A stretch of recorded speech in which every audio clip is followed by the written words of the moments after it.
little coordinator reliant. Now, we've said this about Nick Sirianni.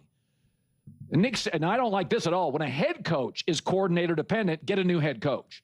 You don't have to get rid of your quarterback. I think Jalen Hurts is another guy. Jalen Hurts is very reliant on who's the coordinator. He's not an all-time talent. Either is Baker. Takes like this continue to drive me crazy. You know, I made my other video the other day talking about the double standard against Jalen Hurts. And you know, someone in the comments section, Sean, shout out to you. Thank you. He's like, why do you always do this for like Jalen and no one else? Blah blah blah blah. And it's just like I actually made a video on this whole clip about Baker Mayfield and defended him. So, it's obviously not just Jalen Hurts. And 2, it's because it's endless. With Jalen Hurts, it's infinite. And even Nick Annie, I'm not a huge Nicky Annie fan. I've never been, and I've said that for a while now. But I can still defend Nicky because I too want a coordinator or a head coach who's calling the plays, etc., etc. But when Sean Payton gave up play calling, Colin was like, I think all head coaches want to, not call the plays and whatnot. They would prefer to do that. And it's just like so Nicky is not allowed to do it, but Sean Payton is. Harbaugh's allowed to do it, but Nixie isn't. Harbaugh had to just go out and hire an elite offensive coordinator. That makes Harbaugh coordinator dependent. He lost his defensive coordinator now as well. So that's what it kind of blows me away. And then when we talk about these other quarterbacks not being co-coordinator dependent, but Jalen Hurts is, and it's just like, what was Josh Allen better with Brian Daboll and Brady than with his other coordinator, or did they have to fire his coordinator in the middle of the season? Yeah, we know. We know that answer. Patrick Mahomes, we know that he's not coordinator dependent. He's had Andy Reid his entire career. And if you want to take it a step further, because I believe that Andy is all the whole offense as from a coaching perspective. I don't care about the coordinators that they have, but there's other people that believe that now that the Chiefs got the enemy back, now the offense will be back to being great. And it's like, so then you're saying that Patrick Mahomes was coordinator dependent. Have you ever seen Brock Purdy without Kyle Shanahan? Who was a better quarter? When was Matthew Stafford a better quarterback with Sean McVay as his coordinator, or whoever the heck we had the collection of coaches in Detroit? Was he better or worse? Did he only make the playoffs a few times and didn't win a single playoff game, and then as soon as he got the Sean McVay, he immediately won a Super Bowl? Is it because he had a great coach? Is it because OBJ was there and prime Triple Crown winner Cooper Kupp was there? Okay. Gotcha. That makes sense, right? And then Trevor Lawrence, is he better or worse with Liam Cohen? Better. Okay, got it. Got it. What quarterbacks are we saying aren't inherently coordinator dependent? And if we want to say that only a few quarterbacks in the history of time are truly not coordinator dependent. If we want to elevate the Tom Brady's, the Mahomes that's fair. I'm fine with that. That's okay. But then why do we always bring that in conversations around Jalen Hurts? Like, why are we using Jalen Hurts as an example then? Why aren't we just saying the NFL as a whole? Why don't we just say, listen, there's only like 4 quarterbacks in the history of the NFL that weren't coordinator dependent? I would be okay with that. I would be completely okay with that take if we're just like Tom Brady, Patrick Mahomes, Peyton Manning, and Montana. They're the only quarterbacks to not be coordinator dependent. It's like, okay, great. We got that. We all agree with that. Which again, I'm not saying we do, but I'm just saying that's taken. It's like, okay, I can accept that. Even if I disagree with you, I can accept that. But we're like, no, Jalen Hurts is coordinator dependent. We use it as a way to be like, see, and it's like, wait a second, what? What?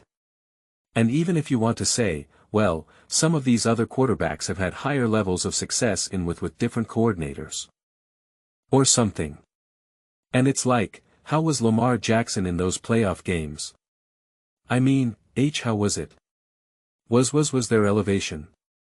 Did Jimmy Garoppolo elevate in the Super Bowl? Did Brock Purdy elevate in the Super Bowl? Trevor Lawrence had Liam Cohen. Did he elevate in that playoff game against the Buffalo Bills? No. Did Jalen Hurts elevate in the NFC Championship game, multiple Super Bowls? Yeah, he did. He elevated. He elevated. So it's these types of conversations that I'm just like when we make those types of statements, it implies that Jalen Hurts is uniquely coordinator dependent or team dependent. Like that there's like a weakness inherent to a Jalen Hurts that needs to be emphasized in a way that's not the case with some of these other quarterbacks. Why did the Chargers just go out and hire Mike McDaniel? Is Justin Herbert coordinator dependent? Also, they have Harbaugh already.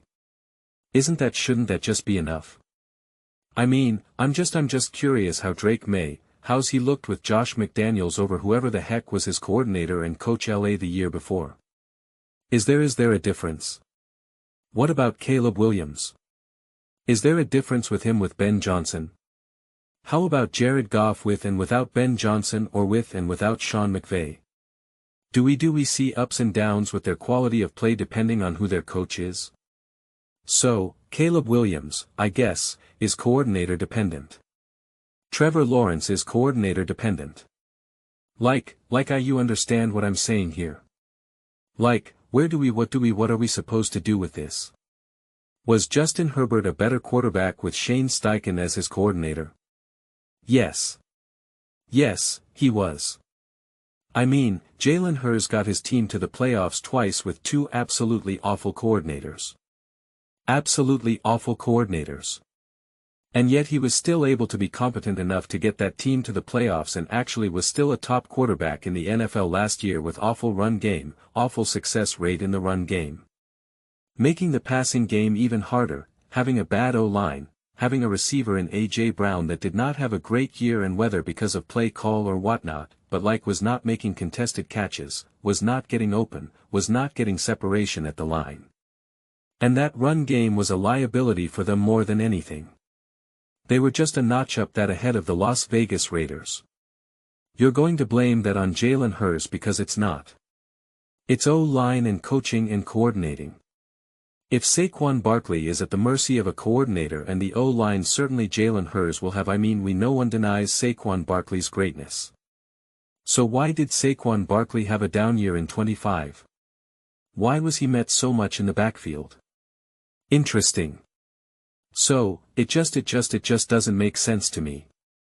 And so, again, when people will say, why do you do this, Jalen Hurts? And this is what's so funny to me. I was thinking about this. Last summer, last off-season, the Eagles won the Super Bowl, obviously. And so there was so many endless takes about the Philadelphia Eagles. It was Eagles, Eagles, Eagles, Eagles, Eagles. People like all I do is make Eagles videos. And it's like they won the Super Bowl. And then all throughout the course of the season, they're like, oh, you're just talking about the Eagle. Then the Eagles lose the playoff game. And they're like, oh, the Eagles lost. Move on. And it's like, I'm not supposed to talk about the loss. Like what do you want from me? Like I got the Eagles lost. I guess it's no can't talk about them anymore.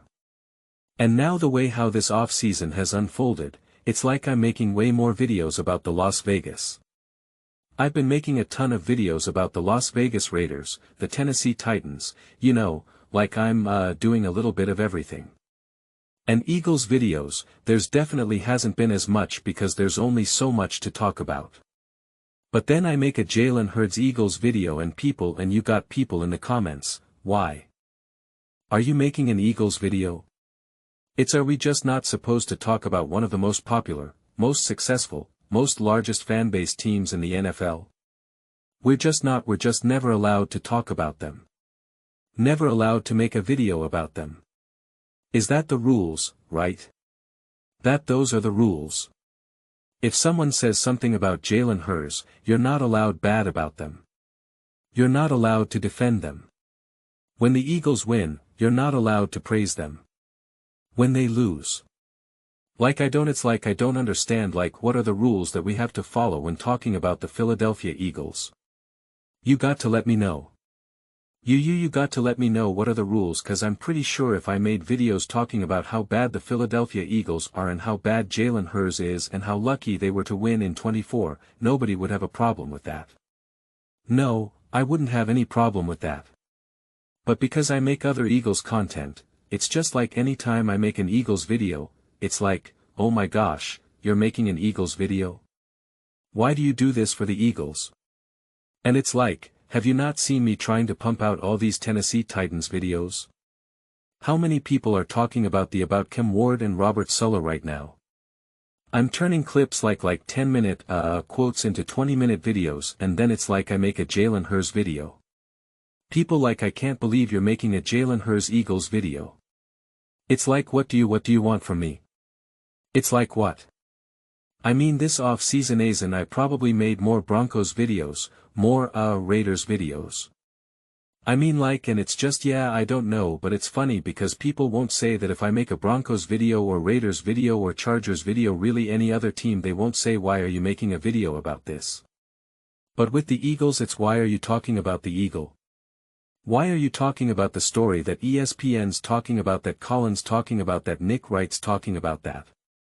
Why are you covering what they talked about on Get Up First Take First Things First, the herd all over the internet? Why are you talking about it? I'm like, oh I don't know man, because the world is talking about it. I don't. Why are you talking about the team that won the Super Bowl? Why are you talking about the team that made the playoffs and won the division? Why are you talking about the quarterback who won the MVP, who has multiple record-breaking Super Bowl performances? Why are you talking about that? Why are you talking about it? I don't know. Honestly, I don't know. You're right. You're right. I'm going to talk about the New Orleans Saints and the Tampa Bay Buccaneers. You're right. You've helped me see clearly now. You're right. But those are just my thoughts. I'd absolutely love to hear yours. What do you guys all think about the Philadelphia Eagles and Jalen Hurts being coordinator dependent in a way that I guess not other quarterbacks are? Let me know your thoughts. I read every single comment. So whether you agree with me or disagree with me, either way of some discussions, let's get to some fights, but ultimately let's just have some fun. And please do consider subscribing. We're building an amazing community here and absolutely love to see you part of it. I want to build something that we all generally feel connected to. Something that we're really excited to be a part of. I think we're well on our way to doing it. Please don't forget to give this video a thumbs up, as it really does help the visibility and the algorithm. Thank you so much.